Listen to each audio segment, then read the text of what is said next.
Assalamualaikum warahmatullahi wabarakatuh.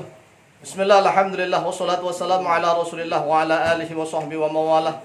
Wala hawla wala quwata illa billah, amma ba'd. Saudaraku kaum muslimin wal muslimat yang dimuliakan oleh Allah Subhanahu wa taala, melanjutkan kajian kitab Metode Al-Mu'allim, cara mudah belajar membaca kitab gundul, insyaallah akan masuk kepada episode yang ke-86. Kali ini kita bersama ISMA, Ikatan Santri Metode Al-Mu'allim Pamarayan, bersama Kiai Tata Suharta. Assalamualaikum. Kang. Assalamualaikum, saya F. Assalamualaikum, saya Ul. Keras. Assalamualaikum, saya Priyansa. Assalamualaikum Pak Mustami. Saya Maman Mustami. Assalamualaikum, saya Afif. Assalamualaikum, saya Nasrullah. Nah, kalau yang tiga ini santri dari Tangerang. Kita episode 86 ya, Masailul I'rab, tentang beberapa masalah i'rab. Di dalam kitab metodenya halaman berapa? 45. Di dalam tabel metodenya dalam tabel halaman 45. Masalah yang pertama rukmun ya, al-awwal, al-rukmu al-awwalu, masalah nahwu. Yang kita bahas ini, kalau sudah meng-i'rab kan selalu ada nahwu gitu. Kenapa nahwu itu enggak boleh ditanwin? Nahwun gitu enggak ya. Walaupun gundul, antum kan bacanya nahwu. Lah, kenapa enggak ditanwin? Ini ada masalah, maka kita jelaskan. Al-bayan, penjelasan. Maknanya nahwu dalam bahasa Indonesia yaitu contohnya. Jadi ada makna yaitu contohnya. Jadi nahwu sendiri maknanya contohnya. Kenapa ditambah yaitu? Karena jadi khobar. Penjelasan berikutnya, nahwu menjadi khobarun. Nah, ini kata kunci. Menjadi khobarun dari mubtada yang dibuang. Oleh sebab itu mubtada yang dibuang harus takdirkan. Takdiruhu, perkiraannya mubtadanya adalah wadzalika nahwu. Wadzalika bermula itu nahwu yaitu contohnya lafaz titik. Ini kaidah pertama. Nahwu jadi khobar ya. Nahwu selalu jadi khobar dari mubtada yang dibuang. Takdirnya wadzalika nahwu. Kaidah yang kedua, dan nahwu juga menjadi mudhof. Kaidah yang kedua ini. Karena dia menjadi mudhof maka enggak boleh ditanwin. Nah, kaidah yang pertama dia menjadi khobar dan mubtada yang dibuang. Kaidah yang kedua dia menjadi mudhof.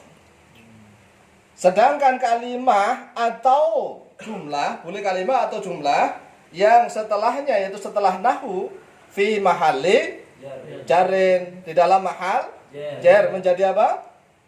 Mudhofun ilaih, menjadi mudhof ilaih. Lah ini sekarang nahwu zaitin, makanya kalau kita ngartikan nahwu zaitin yaitu contohnya lafaz gitu ya.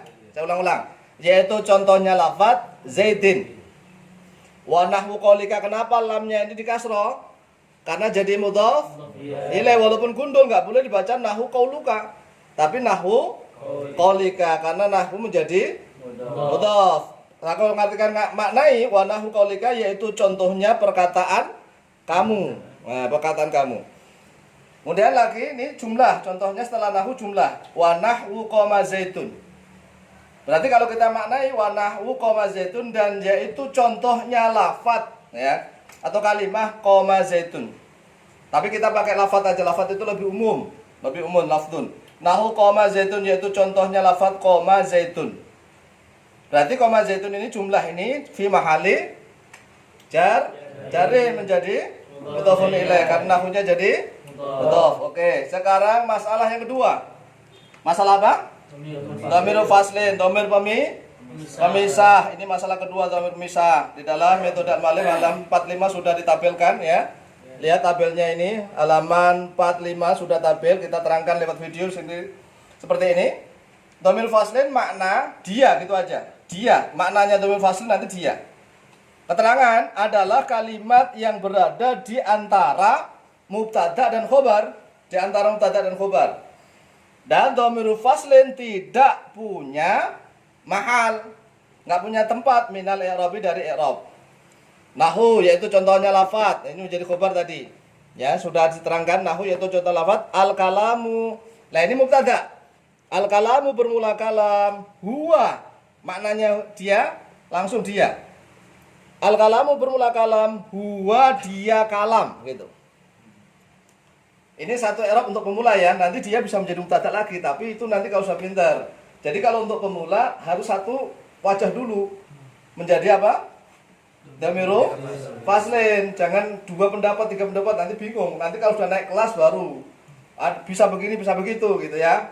Kalau untuk pemula tidak boleh ada ikhtilaf dulu. Ya, nahwu itu juga banyak ikhtilaf. Makanya antara Kufah dengan Basrah banyak perbedaan pendapat. Oleh sebab itu dalam wajah ini al-kalamu bermula kalam, huwa dia kalam, al-lafdhu yaitu lafaz, al-murakkabu yang di dong. Ini sigat isim maf'ul. Kalau maf'ul itu di, kalau fa'il yang disusun. Lah ini sigat isim fa'il. Afada yufitu fahuwa mufidun. Berarti yang memberi faedah. Jadi kalau ngasih makna itu harus sesuai dengan sigot. Kalau sigotnya isim maf'ul yang di. Kalau sigotnya isim fa'il yang oke. Bil wad'i dengan sengaja berbahasa Arab. Ini ada 2 makna di dalam Mukhtasar Sidan ya. Yaitu sengaja bil qasdi wal arabi dan bahasa Arab. Kemudian sekarang lagi wa nahwu dan yaitu contohnya lafaz. Contoh ini. Fatimah itu jadi apa di sini? Mubtada, hiyanya jadi dhamir pemisah saja. Ini satu pendapat lo ya. Fatimah itu bermula Fatimah, hiya dia Fatimah, zaujatu aliyin yaitu, lah ini khobar baru. Zaujatu aliyin yaitu istrinya.